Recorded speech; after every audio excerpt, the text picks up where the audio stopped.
Welcome back to Talk Property to Me. Today I have Cameron from Waterford Financial Planners or Waterford Financial Services. Yeah, that's it. Got to get the Financial planner there. got to get the right words in there. But today what we're going to be talking about is, I guess, a bit of an overall introduction into self-managed super fund, whether that's part of the lending or part of, I guess, purchasing under a self-managed super fund.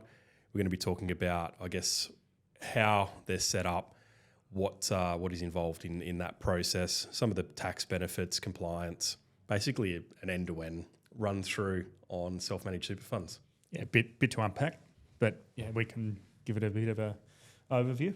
Yep. So I guess to start with, what is a self-managed super fund and how does that differ from an industry fund? Yeah, well, good question. So no different to an industry fund other than you creating a name and you've got your certain structures and a choice of investments. Yep. Same tax rates, all of that sort of stuff. So exact same scenario. If there's two people joining that fund, you both got your individual member balances still. So you still know what you've got and you're just pooling your funds to be able to potentially invest into larger assets that you wouldn't be able to do on your own. So hypothetically, if you had, if I had 150K, wife had 100, you would still have those balances yourself. Still have those, and then you'd invest in, let's just say you're investing in a property, it's going to be proportioned as per That what amount. you're putting towards that property from your So you're balance. not effectively gaining any or losing any. You're using that to leverage. You'll have a greater proportion of the income coming through Yep. and a greater proportion of the expenses. Okay, and is that sort of allocated as part of like an annual audit or how's that? It'll get picked up throughout. We try and reconcile our super funds every month. Yep. So we'll have all the income feeding through the data feeds in the software we use that's backed by class. So we try and reconcile that on a monthly basis. Yep. As we get a bit bigger and more staff on board, we'll probably look to be doing that even Sooner. more often. So you can jump in there. You can see what your balances are within our programs that we use. Now, what do you see as the biggest, I guess, advantages of this kind of super fund versus an industry fund? The ability to pool assets, take control, and purchase assets that you have more of a bit of knowledge on. Yep. So the most common one is purchasing direct property. That's the biggest one with a self-managed super fund. If someone was just purely looking at it for, I just want to invest in shares, you can do the same with an industry or retail fund. Yep. So there's no real benefit unless you wanted multiple members there and you wanted to get in some alternative markets that you can't get access to through those. I guess one of the big benefits that I see is that leveraging. Yeah. You can, let's say you've got a combined super balance with you and your partner or whoever goes into it. All of a sudden, you've got that 250K. You can use that 250K to buy an asset that's worth, say, 700,000 instead of just investing 250K into shares. Yeah. And that compounding growth of a $700,000 investment versus a $250,000 investment is substantial. Yeah, we kind of try and pull that apart in a real simplistic terms for people to go, if you had your 250,000, you're returning a 10% return, so you're getting $25,000 a year, compared to using leverage and turning that up into a 700,000 and getting the 10% return. Well, now you're getting $70,000 worth of potential growth in income. It makes sense. So, I guess another big, benefit that I do see quite a lot of is business owners that will, let's say they need a shed or a warehouse or they need something like that. They will purchase that under their self-managed super fund and then the self-managed super fund leases it to their company. Yeah, very, very common strategy for our clients, medical professionals purchasing their own rooms or a practice, paying themselves rent in theory, so the business is paying rent to the super fund and you've borrowed to do so, or other options we've used in the past is where clients weren't able to purchase through super because they didn't have enough in there at that time, so they've done it in their own names, but then we've transferred it down the track when they've built up funds there. So there's no CGT on it, and there's no stamp duty on the transfer either. So that's another common strategy where we've used that ability to use an SMSF to take over that commercial property. So if someone was interested in, I guess, setting this up, what would be what are the first steps?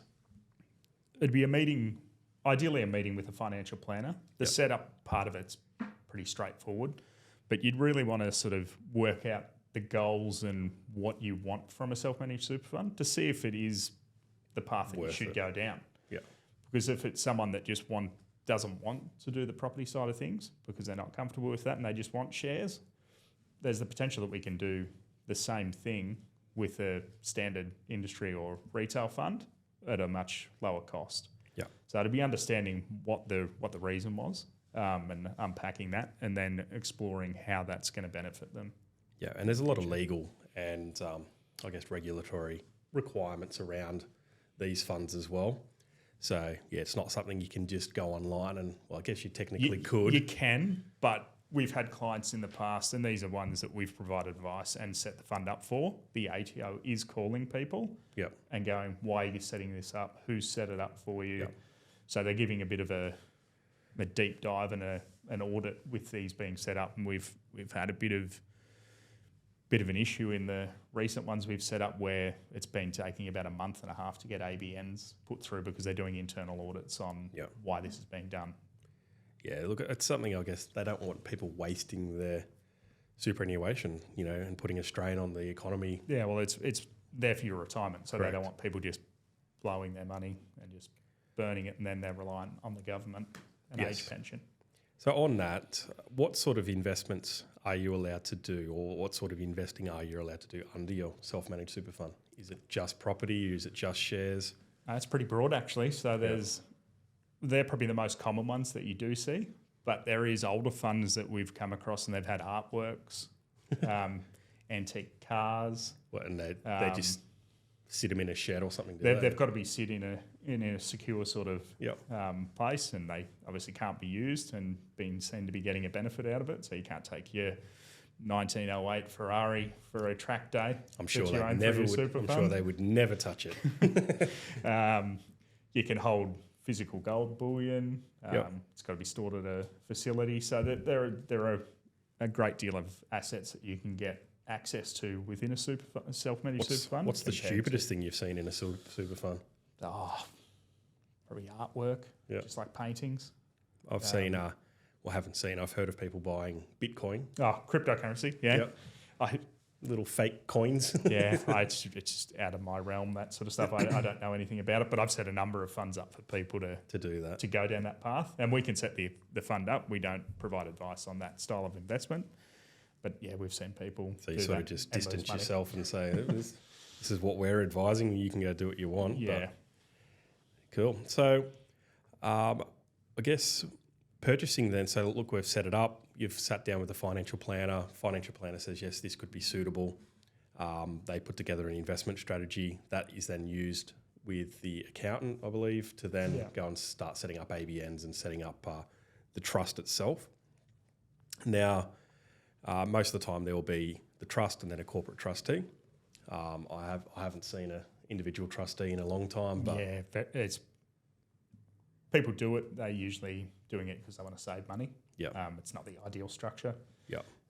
Has its limitations. So majority of the time you'll see a corporate structure, so a corporate trustee. So you'll have let's just call it East Super Fund, and then you'll have East Super Fund Proprietary Limited as an example.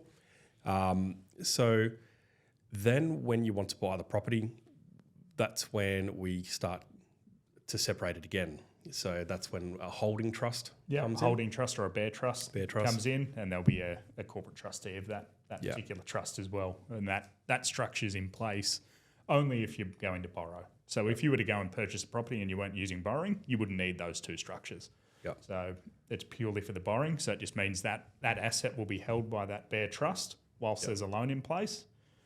And at the time that loan is paid out, the property you'll see advice from a solicitor, and then that property will transfer from that bear trust to the super fund directly.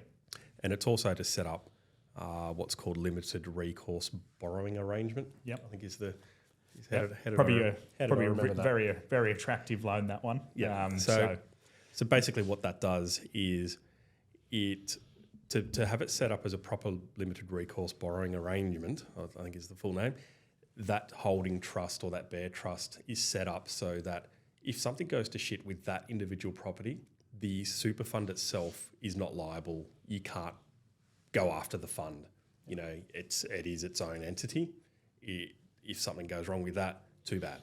The lender can't then go after the super fund and try and, I guess, get money back from that fund. If there's a property worth $1 million and then you've got $1 million worth of shares, it just means they can't go after that share portfolio. They can only go after that property asset. Yep. So very good structure. Very unique for it. It's very unique, which is great for this style of lending. So I guess compliance-wise, how often do audits and I guess any sort of compliance activities have to take place? Every year, funds get audited, and that'll entail an independent audit. Yep. So we wouldn't audit our funds. Back in the day, they could do that. It's obviously a bit of a conflict.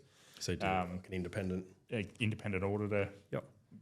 We send all the funds to those people, and then we'd complete the financials and tax return for the fund as well. So every 12 months, run on the financial year calendar, and that gets all done there. So, and then obviously everything's data feeding through the bank account and moving through there. You can see all the transactions, what they're related to. You can see all that.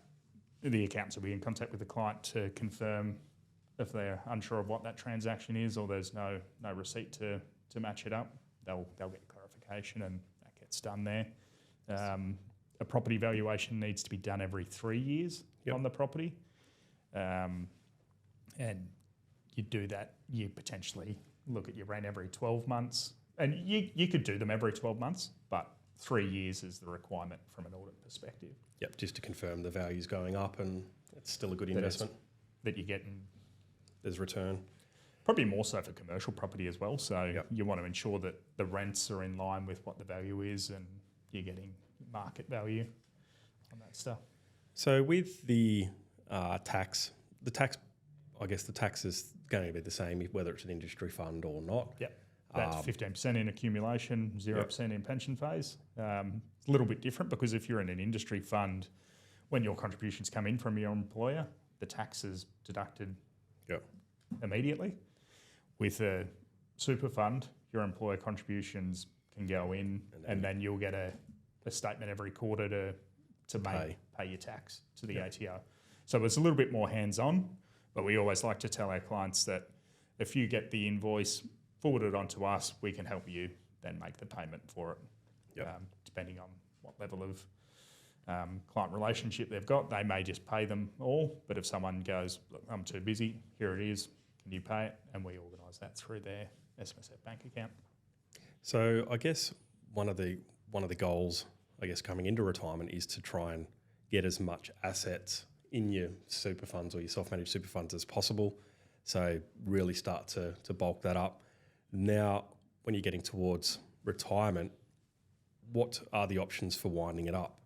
You know, at what point can one member go, I want to retire, and they start drawing a pension out of their portion, or how does that all work? Yeah, so same as just your regular industry and retail funds.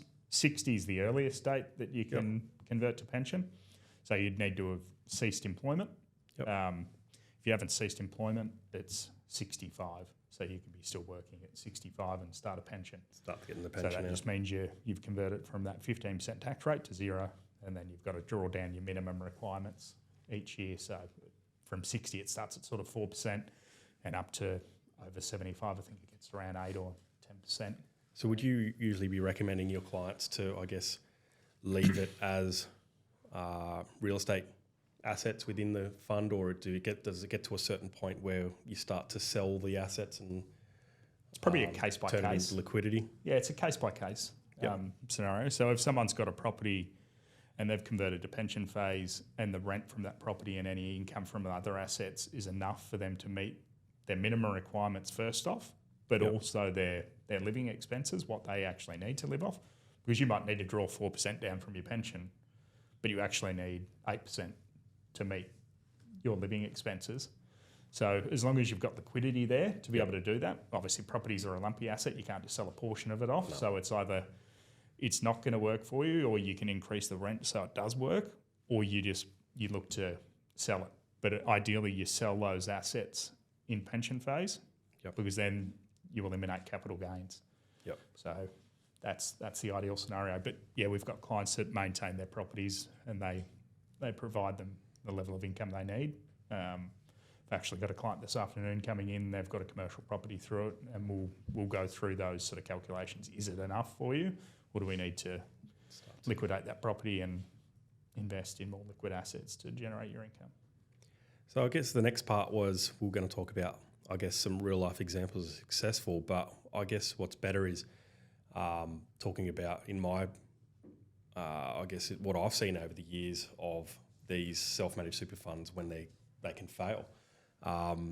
One that really comes to mind is probably about 7 or 8 years ago. I had a client that went to a brother and sister client, went to a property spruiker investment seminar, get rich overnight sort of thing. Yep. Anyway, they left. The guy that ran it was I believe he was a financial planner, an accountant, a mortgage broker, a property buyer. He did everything. Jack of all trades. Yeah, he was just great, absolute legend in every aspect of everything. Anyway, he convinced a whole heap of people in the room to exit it, to form these self-managed super funds. So they did so through his firm. So he gave the advice that it was a good idea, and then also set them up. Yep. And then he also was the buyer's agent, and every single person at that seminar also then bought off the plan. There were some apartments near Logan, I think in Brisbane. Nice spot. Yeah, beautiful area. Meth heads love the joint. But there was about 60 or 70 townhouses in this development. Now, surprise, surprise, the value in that actually plummeted over a 3-year period. Not sure why. Yeah, I'm really not sure why. It's like a theme park in Logan, that sounds like. Yeah, well, they don't have to go far to steal shit. Yeah. This from car to car to car. to garage to garage. Yeah. But, you think about 60-odd apartments or 60-odd townhouses, in this one development, all sold by the one company who you went to a property night or whatever the hell they want to call it. That is what you look out for in this industry. Yeah. In my opinion. Get independent advice for all aspects of this. If it's a one-stop shop for absolutely everything, I would start getting concerned. Yeah, there'd be alarm bells going off there. Yeah. No one can be an expert on all those areas, and if they say they are, question marks. Look, the self-managed super fund lending isn't hard, but it isn't simple at the same time. And you would see it all the time. I think you mentioned quite recently that, the difference between a good broker and a bad broker. Yeah, I had a broker that said, can we just tear up the bare trust? Yeah, why not? Just change. Not if we're trying to borrow, but... Change the legislation, mate. Yeah. Come on. Just make it, this bare trust thing's making it quite difficult for me. Yeah. But, there is a difference between good and bad in the industry. Yeah. I've done hundreds of these versus, it sounds like this guy may have done zero. First one, yeah. You're not going to want an accountant that does the lending, or the financial planner that does the lending, or vice versa. I think you need to be a little bit more at arm's length with each of the process or each of the parts, especially